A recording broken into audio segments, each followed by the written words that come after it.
You learn. I couldn't spell Scope 3 Category 11 3 years ago. And in no way am I trying to say, by the way, that anybody can just come in and do this and you don't need experts and you don't need SMEs. You absolutely need some experts in SMEs. There's a gentleman on my team that has the biggest science brain on the planet relative to climate. I depend on him. But I don't think everybody in the space has to have it. And what we're finding at Dell, and I know a lot of our peers out there are experiencing the same, you need multiple different kinds of disciplines to advance in this space. ESG has exploded into compliance and business consciousness in 2021. Join Tom Fox, the voice of compliance, on the ESG Report and learn about sustainability risks, opportunities, and issues that business leaders and compliance professionals need to know about regarding ESG. Hello, everyone. This is Tom Fox, and welcome to the final episode of the ESG Compliance Podcast. And we have truly saved the best for last. And we're going to talk to Page Motes. I've known Page not forever, but for a fair amount of time. She's been a part of the compliance community, and now she's a part of the ESG community. So, Page, with that incredibly long-winded introduction, first of all, welcome, and thank you so much for taking the time to visit with me today. Oh, Tom, I'm delighted. Thanks again. Page, could you tell us your professional background? Yeah, so I actually started in sales. I started at Dell back in the 90s when it was booming. And then I thought I needed a little piece of the internet startup bubble that did not start out so well for me. And I ended up making my way through a variety of different sales roles until in 2003, right after I had my first son, I got a taste of ethics and compliance when I went to work at LRM. Real change for me in the trajectory of the career, not because I wasn't still in sales and consulting, but because I was for the very first time focused on purpose-driven activities and working with organizations to do the right thing. And I was really excited about that.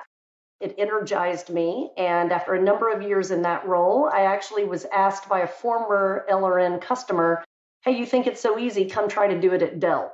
So I did, thinking it was easy, and it was not. And as all of you ethics and compliance professionals know, it's really hard. So I spent about a decade inside Dell within ethics and compliance as a practitioner, advancing programs, and had an opportunity about 3 years ago to move my strategic work from ethics and compliance into the area of sustainability. And so I started out from a strategy standpoint there, and then about a year ago got to take over the lead global role. So very excited, but it's a little bit of a circuitous route. So it's somewhat unusual to go from the consulting world in-house. We typically see people go the other direction. What were maybe two or three of the biggest surprises for you when you went in-house from LRN? The first most interesting surprise, and it was not even just from the LRN experience, it was just previously all those years in sales, is that the company really doesn't spend all of their time thinking about you, the vendor. You are one small aspect of their total thinking on a daily basis. And as much as I thought they had to talk to me all the time and it was super duper duper important, as a practitioner, you're juggling 1,000 different things on a daily basis. And it's when and if that supplier or vendor relationship or insights are needed is when you get pulled in. And that was a real sea change when I had never had a career doing in-house work before. So that was the most interesting. And then it was also the speed within the companies, how fast things changed in some cases. And I know not every company is that way, but Dell was very dynamic, is very dynamic, a lot of speed, a lot of change. It was a different kind of perspective for me to try to work in such a very large global company and having to make decisions and move at a very quick pace. Could you talk about some of the roles you had in Dell before you took your current role?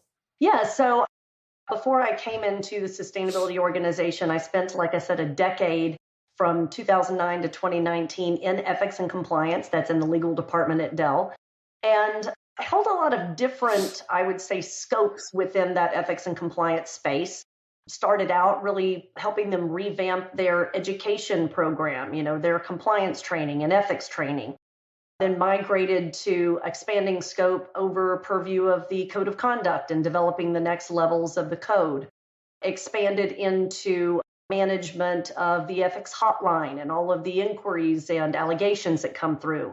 all the reporting and analytics that go to the board and other key stakeholders. So it just kept growing and growing from there. And I would say towards the end, a big part of the role that I held was really thinking about the next level of digital transformation in the ethics and compliance space, and really using technology to help us be smarter, be more nimble. That's work that even to this day, the ethics and compliance organization in Dell is really taking to the next level. So kind of similar type of roles, but just expanding purview year over year. You mentioned when you initially went to LRN, you bumped into the concept of doing business with purpose. Did you see that when you went to Dell, and how did that really play out in the compliance function you were in? It was such a light bulb moment for me when I went to work at LRN. And I know that they are not the only company that's this way.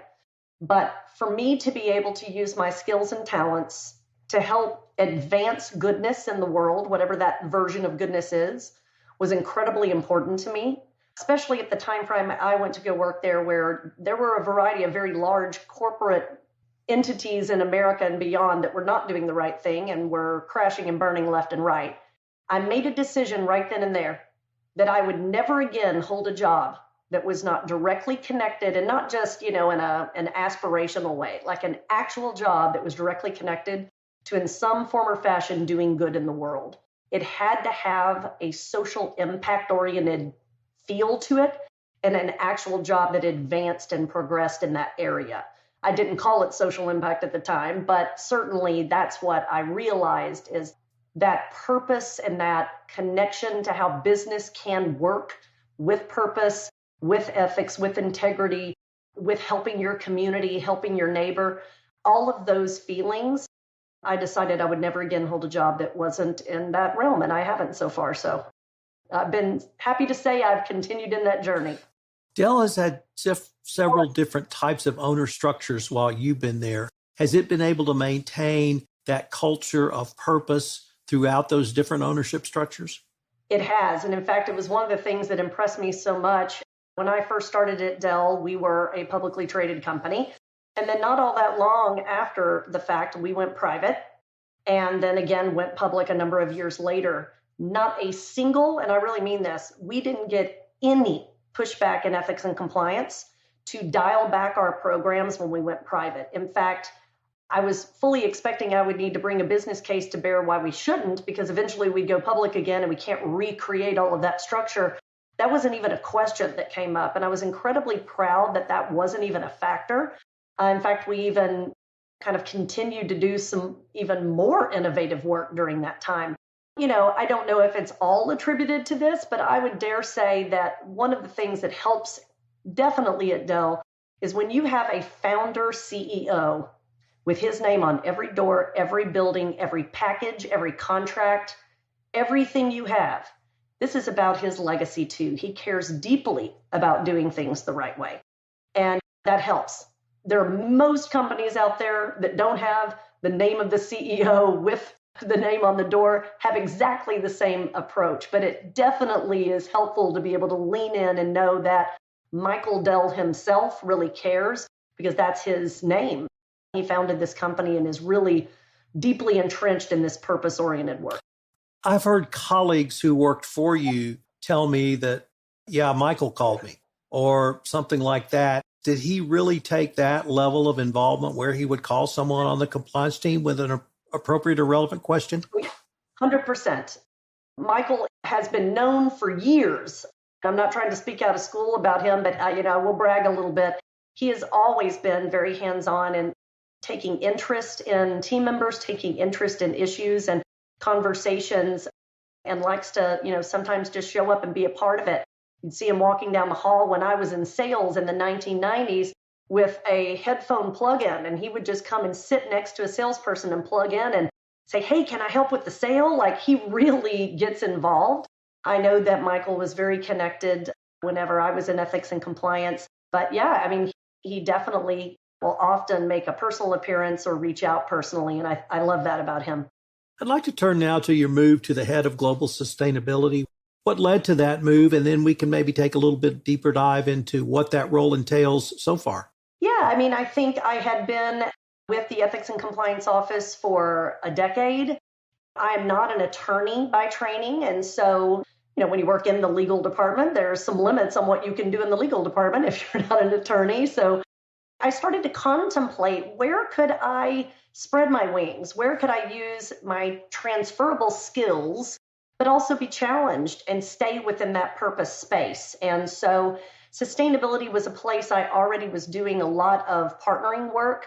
When you're in the ethics office, you often work in the topics of human rights or some of the risks across other parts of our business. I work deeply with our product regulatory team. So there were places in the spaces of sustainability where I already had a hand. And I just really reached out to the gentleman, David Lear, that used to have my role and said, hey, I'd love to start cultivating a deeper relationship around where I'd like to go. And I started deepening those connections. And when the time came for the organization to build out a strategy role, it worked out for me. That's really how I came over there. And a lot of people assume that just because you're in one aspect of the organization and you're deeply entrenched there, that you don't A, have transferable skills, or B, there's not sister functions that very much are aligned to the work you already do, but they can add a new level of challenge. And that's really what the sustainability role and the sustainability opportunity gave to me. So what is the role of sustainability at Dell? So ESG as a broader spectrum encompasses all aspects of E and S and G. But the way we define the sustainability role and purview at our company is around all things environmental, and then an aspect of social, really the human rights piece. And then obviously I'm connected into some of the G's, but it's mostly E and a portion of the S. Human capital management, diversity, equity, and inclusion, all of that work rolls up through a different organizational structure, but they are hand in glove and partnership across ESG. But I don't handle, for example, giving and philanthropy. I don't handle diversity, equity, inclusion. It's mostly all the environmental spaces with a specific focus on climate, circular economy, and then, of course, out of the S, broad Dell human rights focus. You mentioned transferable skills. What are some of the skills you learned or developed in compliance that you think really lend itself to a sustainability or even broader ESG role? There are two really clear spaces for me that I think the ethics and compliance practitioners, risk practitioners, et cetera, have that I also developed that I think are very transferable. One of them is actually three. One of them is we know how to deal with ambiguity, especially in the ethics side. Not everything is so cut and dry in the ethics side. In fact, we're often arguing you can't have a rule for everything. You've got to have a set of values and a cultural underpinning to help you make decisions when it's not so black and white. I think that's very transferable because in the area of sustainability, not everything's regulated. Sometimes the customers just want you to do something different. You've got to lean in and understand what works. The other thing I think that's really important is that ethics and compliance professionals are the ultimate dot connectors. You're working on a global scale. You're having to understand all aspects of the company and the business. You have to understand the balance between what the business needs for business acceleration and growth, and then those factors like regulation that are going to have to be factored in as you think about processes. And then you also have to be able to what I call exert authority without having formal authority, right? You have to be able to influence without formal authority, bring people along at a vision, sometimes that feels uncomfortable to them, and really help them figure out how to do that. And I would say sustainability is very much the same. Some of my organization really shapes the strategy around climate change work, the strategy around circular economy acceleration. But my team doesn't make the products for Dell, so I don't literally go and negotiate with suppliers for recycled material. Someone has to do that, and I've got to influence them, and my team has to influence them to do that. So that's, I think, an amazing transferable skill that ethics and compliance professionals practice every day. Paige, when I talk to many compliance professionals, they are very reluctant to move into ESG because of the E. They say things like, I'm not an environmental lawyer. I have no environmental experience. I really don't know the first thing about environmental. How do you answer that? You learn. I couldn't spell Scope 3 Category 11 3 years ago. And in no way am I trying to say, by the way, that anybody can just come in and do this and you don't need experts and you don't need SMEs. You absolutely need some experts and SMEs. There's a gentleman on my team that has the biggest science brain on the planet relative to climate. I depend on him. But I don't think everybody in the space has to have it. And what we're finding at Dell, and I know a lot of our peers out there are experiencing the same, you need multiple different kinds of disciplines to advance in this space. So what I bring to the table is understanding of Dell's business. I understand how to put together strategic plans. I can influence even leaders with business plans as to why this is a direction we need to go and what it means for the value to the company. As just some examples, you do not need to be an environmental SME, with a degree from materials engineering to be able to go make that happen. What you do have to have is a desire to learn as much as possible around the world they live in. So I did a ton of deep learning around what are the factors that make up the greenhouse gas protocol. Who are the players in the frameworks out there? What does circularity mean? What are all the different pieces in the circular food chain? I mean, I had to educate myself, and I'm many years in my career. There's a lot of great information out there, but I also really worked with our colleagues to better understand. One thing I think that does is that given my sales and ethics and compliance background, I could take sometimes these complex topics and explain them in a more simple way, where sometimes a deep SME is going to explain them from the lens of their SME-ness, right? And so I think there are a lot of opportunities where someone who doesn't have that deep expertise, if they're willing to lean in and learn as much as makes sense, they are able to be an advocate and a business partner in a way that sometimes a SME can't. Yeah, I think you need all of us doing that work. So you mentioned scope 3, and the Securities and Exchange Commission have proposed rules for climate change risk reporting, including scope 1, scope 2, scope 3. It sounds like you guys have been planning this for a long time. And so what I wanted to ask is, how do you think through what the government may require vis-a-vis what you may decide to disclose beyond that? Yeah, so I'm lucky that it did not take the SEC proposal for us to jump into action and think about scope 3. Dell has been disclosing a variety of scope 3 categories for a number of years. I mean, our very first environmental external facing report was in 2002. And we have already, back in 2019, we launched our next generation of goals. And we already had, since 2014 or maybe earlier, a scope 3 use of sold product goal, which is one of the most complex ones for Dell because that makes up over 65% of Dell's carbon footprint is the use of the products that we sell. So we were already playing in the highly complex scope 3 space for a very long time and disclosing that through CDP. For us, it is really more about refining those numbers, getting deeper into, for example, the supply chain. Right now, a large percentage of Dell's scope 3 supply chain category 1 numbers are really made up by our direct material suppliers. So we were already having lots of conversations with them, and we already had a supply chain goal. But we're not going to stop there. So where we really are going to be heading is deepening and broadening the level of data that we can get across the entire supply chain, which is highly complex. It's not just complex to Dell, but the concept of us doing this work is not new. We've been doing it a while. Now, there are some scope 3 categories that are hard. Employee commuting, hard, especially when for 2 years there was no employee commuting, right? So some of those things that are probably not as percentage-wise material to our company, and I say material not with the financial M, but we still want to accelerate and get the right numbers for that too. That'll take a little longer, but we're already on the journey. A couple of times you've mentioned the term business case, and I was wondering, have you been able to, or has the sustainability team been able to use any of the results you've come up with to help improve business processes in any way? Yeah, I would not say it was necessarily just our team. What I really love about the setup that I can't claim I put together, I came into it in the role, is that there's a lot of cross-functional working groups, and there's even a pretty robust governance setup within the company that existed even pre-ESG governance that existed for sustainability. What that did is it allowed us to already have senior executives and even working groups supporting them talking about kind of critical gaps or critical areas to accelerate. So we actually already had a way in which process improvement discussions were happening. We even then also about a year and a half ago launched a crowdsourcing tool called Eureka. It's actually connected to our Chief Technology Officer's mandate to allow any Dell employee to be able to say, I've got an idea.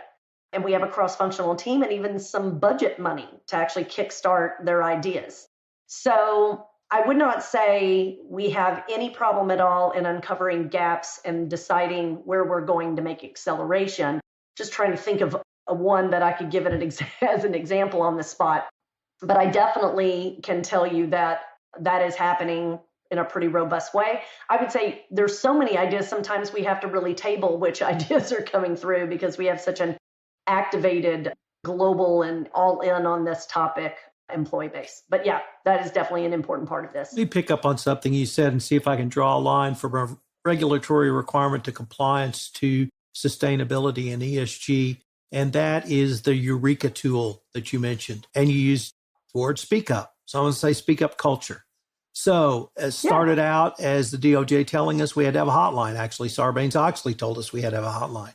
But you guys have taken that much further. It's not simply a reporting line. It's a true speak up culture where not only do people have the opportunity to do so, you've encouraged them to do so, and you're accepting their ideas.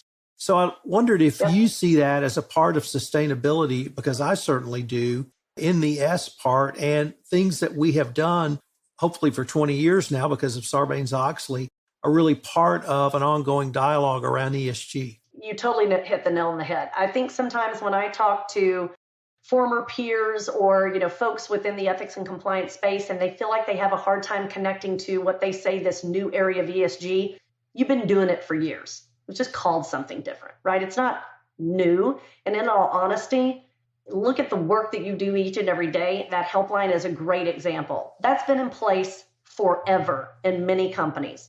We're used to monitoring, measuring, doing risk management, opportunity management, doing all of those processes and capabilities. And we're used to building cultures that enable that and take it beyond the rules to really being a differentiator that keeps people there, that brings new people in, that allows for maximum innovation. All of that's already in play. These are just pivoting those same types of concepts and maybe doing a few additional things just with other areas, right? I mean, OSHA's not new. There's all kinds of things that have been happening in those spaces that are already fantastic foundations to build upon and evolve. So absolutely right. So the Eureka tool concept, is really more about innovation, but it absolutely has a very similar approach to what you're talking about. You also mentioned cross-functional teams you work with. I was wondering if you could talk a little bit about the different corporate functions who you are working with on Dell's sustainability and overall ESG effort. Absolutely. So as I mentioned a little bit earlier, we decided about a year and a half ago to start putting a more formal ESG governance process into play. One of those elements is what we call the ESG Executive Steering Committee. That steering committee has many of the players you would expect to be on it. Chief Ethics and Compliance Officer, Chief Privacy Officer, Chief Security Officer / Information Security, Head of Corporate Legal that works very closely with the board, Head of Investor Relations, Head of Talent. You've got Corporate Accounting. You've got Government Affairs. I'm just naming a few, right? All the right people that have to look at both risk and opportunity, that have to think about how do we decide what we disclose, in what way do we disclose, how do we evolve processes for maximum disclosure, but most importantly, how do we make sure the people doing the actual programmatic work have representation, because you can't talk about disclosing anything you don't have a program to back up. Like, so when you were talking about helplines, you can't have a helpline if you don't have processes and programs to actually encourage people to actually speak up. Education, engagement, maybe that's an ombudsman, whatever the thing is. I'm also represented on there as the head of sustainability. So is the head of diversity, equity, and inclusion. So is the head of Transforming Lives, which is our giving program and philanthropy. So those types of groups get together on a routine basis, and we are the governance structure for ESG for the company. Paige, I'd like to ask you to maybe turn your gaze down the road a little bit to 2025 or beyond and where you see sustainability and a broader ESG corporate function going. Well, I wish I had a crystal ball. Wouldn't that be interesting?